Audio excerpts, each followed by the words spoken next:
আওয়ামী লীগের সংশোধিত একটি পক্ষের রাজনৈতিক পুনর্বাসনে রাজি হতে সেনানিবাস থেকে চাপ পাওয়ার বিষয়ে জাতীয় নাগরিক পার্টির মুখ্য সংগঠক হাসনাত আবদুল্লাহ যে দাবি করেছেন তার প্রতিক্রিয়া জানিয়েছে সেনাবাহিনী সদর দপ্তর।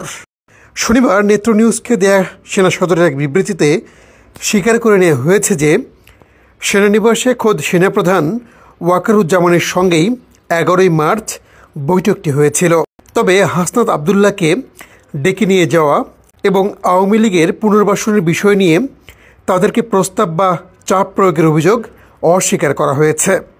বরং হাসনাত আবদুল্লাহ ও তার দলের আরেক মুখ্য সমন্বয়ক সার্জিস আলমের আগ্রহেই ওই বৈঠকটি হয়েছিল বলে বিবৃতিতে উল্লেখ করা হয়।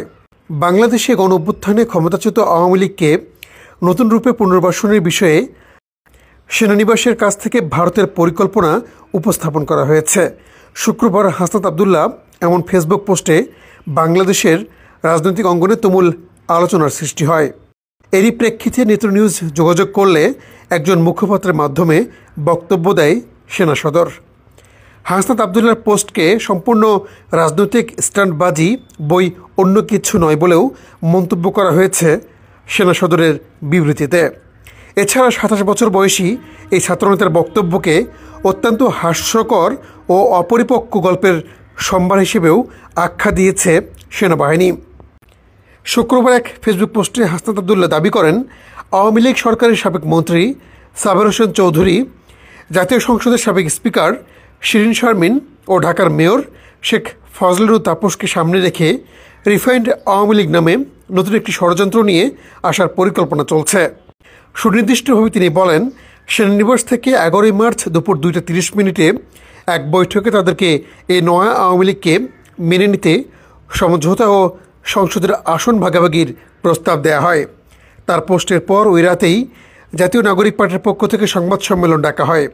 সেখানে নেত্র নিউজের একজন প্রতিবেদক হাসনাত আবদুল্লাহকে প্রশ্ন করেন, সেনানিবাসে তিনি যে বৈঠকটির কথা বলছেন তা কি সেনাপ্রধান জেনারেল ওয়াকারুজ্জামানের সঙ্গে হয়েছিল কিনা, কিন্তু এই বিষয়ে তিনি সরাসরি জবাব দিতে অস্বীকৃতি জানান। অপরদিকে নেত্র নিউজকে পাঠানো বিবৃতিতে সেনা সদর নিশ্চিত করে জানিয়েছে যে সেনাপ্রধানের সঙ্গে ওই বৈঠকটি হয়েছিল, তবে ওই বৈঠক ছাত্রনেতাদের আগ্রহী হয়েছিল বলে সেখানে উল্লেখ করা হয়। বিবৃতিতে বলা হয়, হাসনাত আবদুল্লাহ এবং সার্জিস আলম দীর্ঘদিন যাবৎ সেনাবাহিনী প্রধানের সঙ্গে সৌজন্য সাক্ষাতের জন্য ইচ্ছা পোষণ করছিলেন। পরবর্তীতে সার্জিস আলম 11ই মার্চ 2025 তারিখে সেনাপ্রধানের মিলিটারি অ্যাডভাইজারকে ফোন দিয়ে সেনাপ্রধানের সাথে সাক্ষাতের জন্য সময় চান। এর প্রেক্ষিতে মিলিটারি অ্যাডভাইজার তাদেরকে সেনা সদরে আসার জন্য বলেন। অতঃপর 11ই মার্চ দুপুরে সার্জিস আলম এবং হাসনাত আবদুল্লাহ সেনা সদরে না এসে সরাসরি সেনা ভবনে সেনাবাহিনীর প্রধানের সঙ্গে দেখা করার জন্য অপেক্ষা করেন। পরবর্তীতে সেনাপ্রধান অফিস কার্যক্রম শেষ করে সেনা ভবনে এসে তাদের সঙ্গে দেখা করেন।